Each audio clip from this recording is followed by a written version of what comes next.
তাহলে নবী বললেন প্রত্যেকে জান্নাতে যাব, আমরা সুবহানাল্লাহ বলবো না? নবী আমাদের কিসের গ্যারান্টি নিলেন, কিসের দায়িত্ব নিলেন? জান্নাতি। আপনি ভুলে যান আপনি কোন দল করেন, আপনি ভুলে যান আপনি কোন সিলসিলা করেন, আপনি ভুলে যান আপনি কোন পীরকে মানেন, আপনি ভুলে যান আপনি কোন জামাতকে মানেন, আপনি ভুলে যান আপনি কোন ইমামকে মানেন। আমি আপনাকে বলছি যে নবীজি বলছেন প্রত্যেকে জান্নাতে যাবে, কেবল অস্বীকারী জান্নাতে যাবে না। সাহাবারা বললেন ইয়া রাসূলুল্লাহ, অস্বীকারী কে? কাল মান আতাআনি ফাদাখালাল জান্নাহ, তোমরা যারা আমার অনুসরণ করো, ইতিআত করো, তারা জান্নাতে যাবে। তাহলে নবীর অনুসরণ করা কিসের আলামত? জোরে বলুন। নবীর অনুসরণ করা কিসের আলামত? জান্নাতের আলামত। নবীকে অনুসরণ যে করবে সে জান্নাতে যাবে। ওয়ামান আসানি, যারা আমার অবাধ্য হলো, যারা অস্বীকার করলো, তারা অস্বীকারী হচ্ছে অবাধ্য। ওমান আসানি ফাকাদাবা, যারা আমার অবাধ্য হলো, অস্বীকার করলো, তারাই অস্বীকারী, আমার অবাধ্য হলো যারা।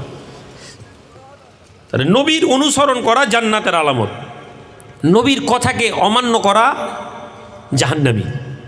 সরাসরি নবী জাহান্নামী বলেননি, কিন্তু বলেছেন জান্নাতে যাবে না। জান্নাতে যাবে না মানে আপনাকে জাহান্নামে যাবে। কিয়ামতের দিনে দুটো আপনার ডেস্টিনেশন আছেন। There is a two destination, either right or left. The right is go to the জান্নাহ, দ্য লেফট ইজ ইয়াসার is go to the hell, জাহান্নাম। তাহলে জান্নাতে যাবার জন্য নবীর অনুসরণ আমাদের জন্য যথেষ্ট।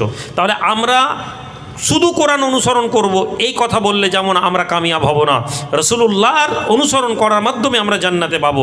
এখন নবীকে অনুসরণ কিভাবে করা হয়েছে? সাহাবারা সবচেয়ে উত্তম নবীকে অনুসরণ করেছেন।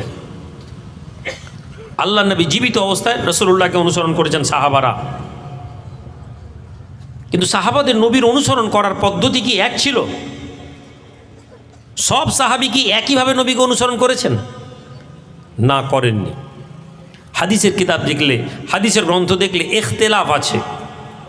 সাহাবারা এমন এমন আমল করেছেন যে একজন সাহাবীর সাথে আরেক সাহাবীর আমল ঠিক হয়নি।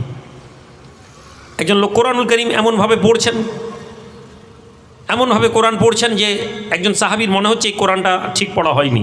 নামাজ শেষে তোকে ধরে নিল, এই তুমি এরকম ভুলভাল কোরআন পড়ছো কেন? সে বলছে আল্লাহ নবী আমাকে যেমন শিখিয়েছেন সেভাবে আমি কোরআন পড়ছি। ওই সাহাবী নবীজির কাছে নিয়ে এলেন, ইয়া রাসূলুল্লাহ, এ লোক এমনি এমনি করে কোরআন পড়ছে। আল্লাহ নবী বলছেন, হ্যাঁ, তুমি কি জানো নি কোরআন 7 ভাবে অবতীর্ণ হয়েছে, 7 ভাবে কোরআন পড়া যায়। সাহাবী আর তর্ক করেননি। সাহাবী